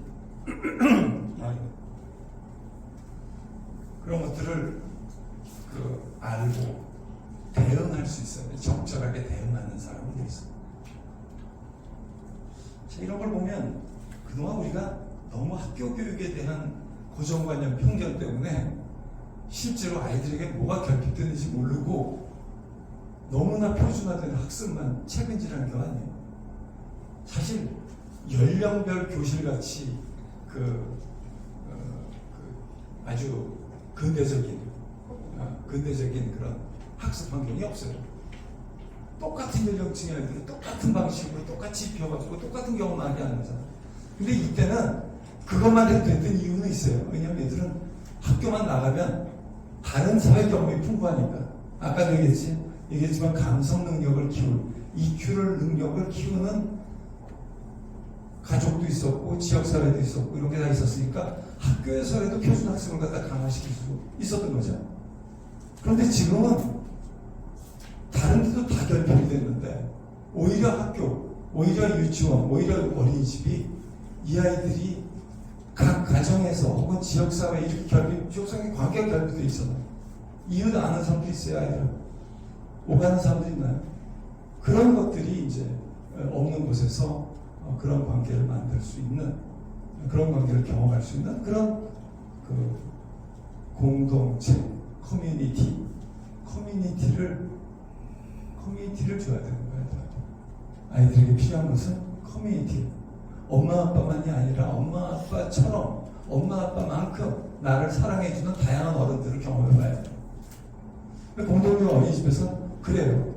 달려 들어가서 어린이집 퇴근해 해가지고 와가지고 어린이집 들어와가지고 누구야 이상가족 만나듯이 자기 아이 찾아 들어가지 말고 처음 만난 아이를 안아주고 쓰다듬어주고 눈을 맞추라고 우리 아이라는 개념으로 함께. 이거는 너무 중요한 일이었어요. 바로 아까 평생 공동체 얘기했잖아요. 은퇴하고 난 다음에 누구와 함께 살 것인가 그랬을 때 그렇게 친했던 고등학교 동창도 나이 들어보니까 너무 달라졌어.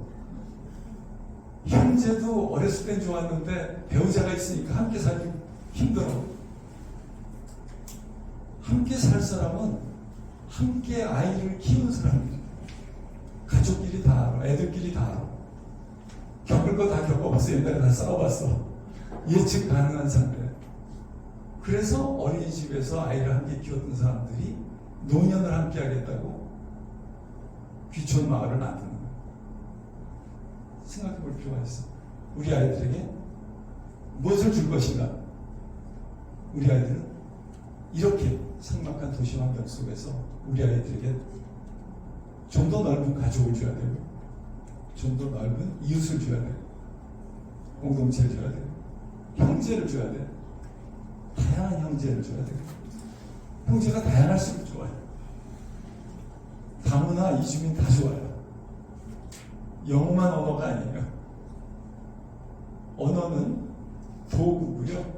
그 언어를 활용하는 것은 기술인데, 언어는 도구고 공감 기술이. 공감 기술이 없으면 언어가 소용이 없어요. 언어가 좀 모자라도 공감 기술이 있으면 소통을 잘해요. 그리고 요즘 번역기가 발달되고 이런 세상에서는 오징어 게임이 전 세계 사람들을 공감시킬 수 있어요. 그건 또 하나의 희망이에요. 디지털 세상은 우리에게 여러 가지 디지털 중독 현상을 불러오고 있지만, 동시에 디지털 세상은 손쉽게 공간, 시간적인 제약을 뛰어넘어서 넓은 사람하고 우리의 경험을 공감할 수 있게 한다는 거죠. 그 공감 능력을 키운 사람들이 어떤 사람입니까? 공동육아의 성취경을 얘기하자면 우영우, 이상한 변호사 우영우의 작가가 공동육아 출신입니다. 그런 일들이 그런 교육관 속에서 자라는 그런 사람들. 그러니까 그런 어렸을 때부터 그런 다른 삶, 조금 이상한 사람, 조금 다른 사람들하고 함께 사는 사람들, 그 삶을 포용할 수 있는 그런 사람들이 이제 필요한 거죠.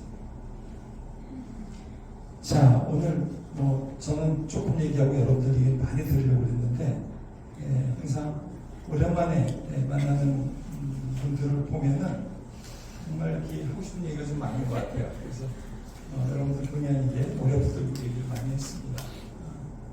자, 오늘 여기까지 말씀을 드리도록 하겠습니다.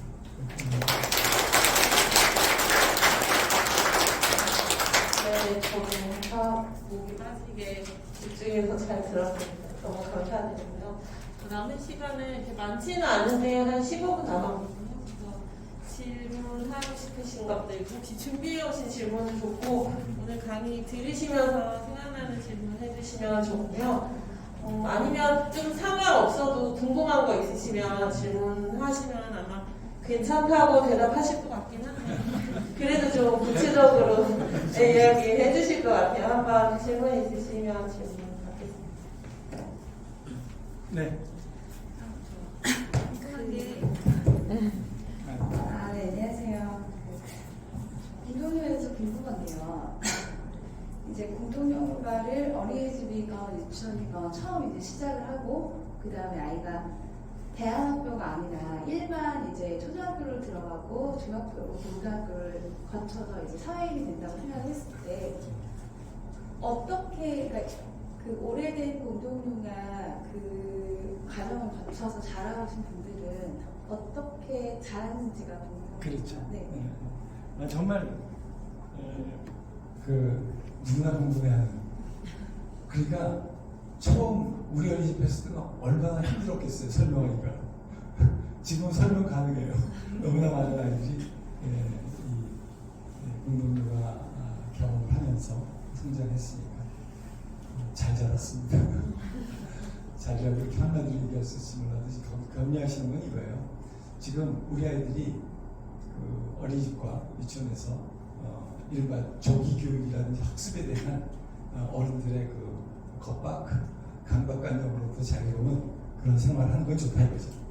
행복하게 잘 사는 것도 중요한데, 근데 세상에 그렇지 않은데 나가서 다 선행학습도 하고 그런 아이들하고 이제 학교에 가면 또 학교는 경쟁적인 곳이고 여기 가서 우리 아이가 특별히 처진다든지 또 다른 아이가 다르다고 그래갖고 따돌림을 당한다든지 그럴 때 어떡할까 하는 부모로서 너무 당연한 염려가 있잖아요.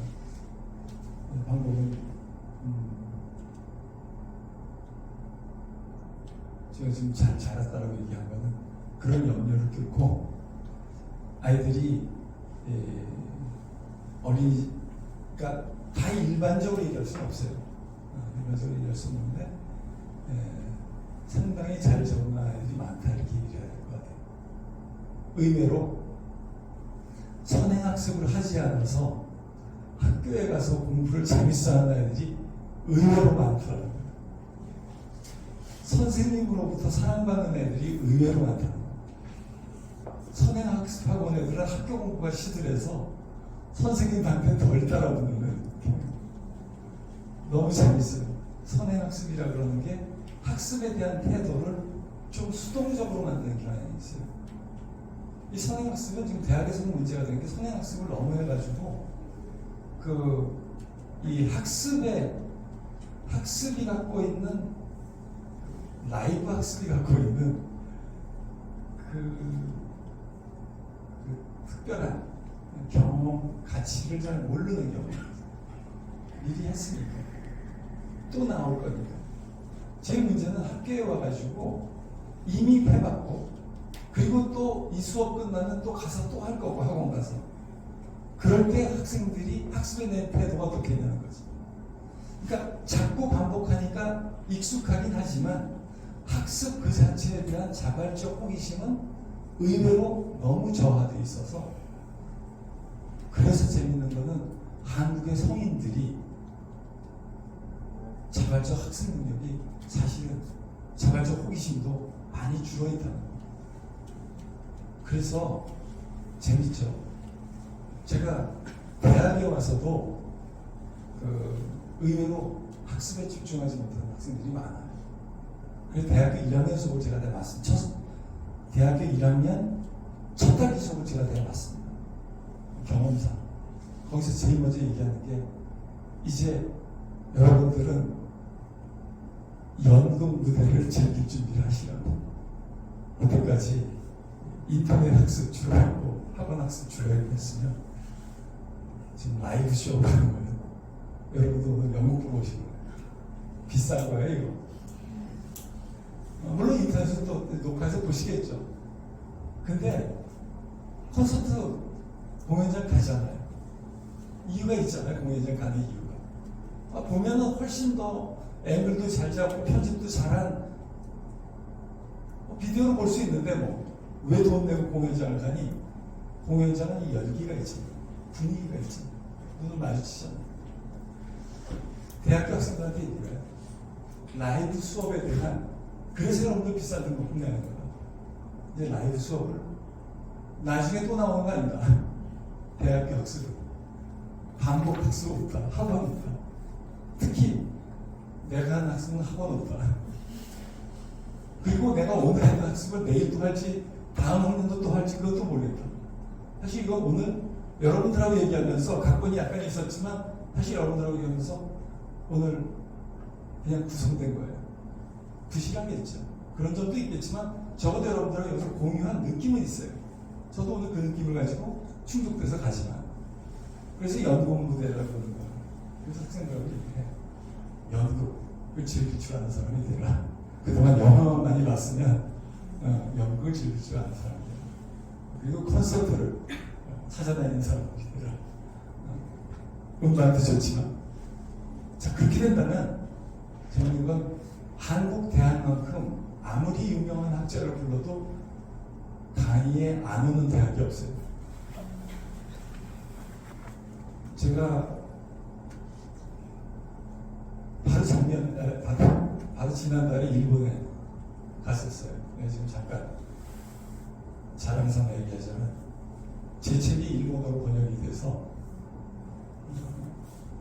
와세다 대학에서 출판 기념 세미나를 했어요. 그리고 동경대학에서 빠칭코에 대한 그 심포지움을 하는데 거기서 좀 얘기해달라고 해서 거기도 갔어요. 전부 일본말로 했어요. 강의. 그런데 내가 잘난 척 하려고 했는데 그런 그 일들이 실제로 그렇게 가서 놀란 거는 일본 대학만 해도 사람들이 모인다는 거예요. 한국에서는 그렇게 하면 몇 명만 와요. 그렇게 유명한 사람도 아니고 그렇게 몇 명만 와요. 100명씩 꽉꽉 차는 거예요. 강의실. 그래서 회비도 내고 들어왔어요. 유명한 사람이라가 아니라 새로운 주제에 뭔가 있다고 하면 가는 거예요. 돈 내고도 가고 참가하는 거예요. 그 현장에서 듣고자 하는 거예요. 근데 우리 학생들이 성인이들까지 학습한 게 뭐냐면 뻔한 거야. 또 나올 거야. 나중에 찾아보면 되지 뭐. 어떻게 그걸 난도 다 됐니? 빨리 돌려보기로 해야지. 그런 거잖아요. 분주해요. 마음이. 늘 바빠요. 연극 무대를 찾아가십시다. 라이브의 재미를 느끼는 거 굉장히 중요한 것 같아요. 그게 어떤 의미에서 삶의 여유를 주는 것 같아요. 내 삶을 내가 존중하는 하나의 과정일지도 몰라요. 그런 의미에서 아까 동물복지유정론 같은 소리를 했어요. 같은 차원이에요. 라이브 만남을 비주얼하게 하시죠. 기능적으로는 손끝으로 인터넷 쇼핑도 가능해요. 다 할 수 있어요. 또 그것도 웬만한 기능은 해요. 그러니까 또 시공간적으로 어려운 사람들끼리는 더 소통하잖아요. 디지털로. 그것은 좋은 일이지만 그러나 더 좋은 것도 찾아다니고 즐길 줄 아는 그런 그 안목. 근데 그 클래식도 그렇지만은 클래식 콘서트도 그렇지만은 그것도 학습되는 거잖아요. 어떤 의미에서 아까 그 공간의 노출이라고 했잖아요. 여러 가지 형태의 노출 경험에서 그 결의 차이를 느낄 줄 아는 거죠. 그런 거 상당히 재밌게 생각해요. 그런 부분에서 라이브라고 그런 거에 대한 제가 강요했습니다. 그리고 아까 말씀드렸지만 그 언어에 대해서 얘기했잖아요. 제가 일본말로 강의했다고 했잖아요. 저희 일본어를 나이 30에 미국 대학에서 공부했어요. 내가 거기 교실에 들어가면 미국 학생들이 일본 교수가 들어온 줄 알고 인사하고 했어요. 그래서 나이 30에 대학원생이 어디 일본어 들어가고 아이웨오부터 배웠으니까. 그런데 강의하잖아요. 일본 대학 교수가 리츠베간 대학 교수가 제 제자예요. 한양대학에서 대학원 했어요. 일본 홋카이도에 강제 노동 갔다가 희생당한 분들 유골 발굴하러 갔다가 일본 아가씨 하나 만나갖고 저 사람하고 얘기하고 싶다고 갑자기 얘가 돌아와가지고 일본어 학원 사격반 등록하고 일본어 학과 1, 2, 3, 4학년을 가서 동시 청강을 하더라고. 알아듣고 못 알아듣고 들어가는 거예요. 그리고 겨울방에 달려가서 깨졌어요. 연애는 깨졌는데 언어는 남았어. 그래갖고 일본 대학 교수가 됐어요. 박사과정을 일본 대학으로 가, 교토대학 가서 이제 거기서 수업하고 교수가 됐는데 어느 사회 지금 일본어로 책도 있고 그 사람이 특별한 사람이야. 제가 특별한 사람이야. 제가 미국 대학에서 일본어를 배우면서 한 가지 알았어요. 한국에서 영어를 잘못 배웠구나 알았어요. 내가 배운 영어는 국내 경쟁용 영어였지 점수 받는 영어였지 이 영어라고 하는 언어를 익혀갖고 내가 누구하고 소통하기 위해서 배운 만큼 성취감을 느끼는 언어가 아니었어요. 배운 만큼 깨지는 언어였어요. 근데 일본어를 배우니까 요만큼 배웠는데 요만큼 배운 것 같고 어린아이처럼 갖고 놀게 더라고요. 그때 일본어를 가르쳐주는 선생님이 그랬어요. 다시 한번 외국어를 공부해 볼 수 있는 특권을 누릴 수 있는 사람이 그건 인생의 특권이라고. 내가 한 언어, 한 문화에서 살아봤잖아요. 다른 언어, 다른 문화를 살아볼 수 있는 특권을 누리는 거예요, 내 인생에서. 근데 다른 언어, 다른 문화를 살아본다는 건 뭐예요? 다시 그 문화, 그 사회의 어린애가 된 거예요. 그러면 한순간에 내가 고도에 지금 나 이 정도의 세련된 생각을 하고 이 정도의 언어를 구사하는 사람이니까 내가 그 수준의 언어를 하겠어가 아니라 아주 유치한 단어 몇 개 가지고도 노는 마음이 있어요. 노는 마음. 놀이처럼. 그리고 그러면서 그때 그 일본어 가르치는 선생님이 얘기했어요. childish하고 childlike가 차이가 있다. 유치한 건 childish지만 childlike하게 놀자 이거예요. 언어 배운 만큼 갖고 논다. 요만큼 배워서 요만큼 쓰는 거였잖아. 그걸 재밌게 하지. 그 말씀을 듣고 어린아이처럼 노는 건 자신 있으니까 했더니 제가 어린애처럼 일본말을 해요. 그리고 일본 어린이집에서 아이들하고 일본 어린이집 유치원 교사들하고 얘기하면서 공부한 일본어인데 그래요. 일본에서 유학해서 저보다 훨씬 더 일본어를 유창하게 하는 분들이 저보고 얘기하라고 그래요. 나는 심리적으로 편안하게 하니까 틀려도 자기는 틀릴까봐 억압받으면서 하니까 네가 해. 우리 아이들이 어떤 언어를 어떻게 배워야 된다고 생각하세요? 이때 안 하면 큰일 납니다라는 겁박에 질리지 마세요. 이때부터 애들한테 언어는 경쟁 도구다. 언어를 통해야만 부모 사랑 받는다. 언어 잘한다 그러면 인정받는다. 이런 식으로 언어 배우는 게 아니에요. 언어는 경쟁의 도구를 익히면 평생 불행해요. 한국 사람들만큼 언어 공부하는데 시간 많이 쓰고 영어 쓰는데 심리적으로 억압받는 사람들이 어디 있어요? 틀릴까봐, 잘못할까봐, 내 바람이 어색해서 남들이 업수해 볼까봐 오히려 한국 사람들이 있으면 말을 못하잖아요. 우리한테 영어는 비교였어요. 경쟁이었어요. 잘못 배운 거예요. 차일드라이크하게 놀 수 있으면 혹은 놀 필요가 있으면 언제 시작돼도 그만큼 잘할 수 있어요. 필요한 만큼. 자기가 정말 자발적인 동기가 있고 자발적인 호기심으로 자발적으로 시작해서 그리고 바로 쓸모있게 쓰고 그럼 언어는 도구예요. 쓸 수 있어요. 근데 그 언어를 뭘로 쓸 거예요? 왜 쓸 거예요? 그래서 아까 공감은 기술이라는 거예요. 아무 말만 유치하게 한다고 말하는 게 아니에요. 그렇게 그러면 어떻게 제가 그 일본 사람을 가르치고요, 미국 사람을 가르치겠어요? 걔들이 훨씬 더 언어는 잘하죠. 내용이 있으니까 가르치는 거예요. 그리고 또 그 마음을 아니까 더 소통을 하는 거예요.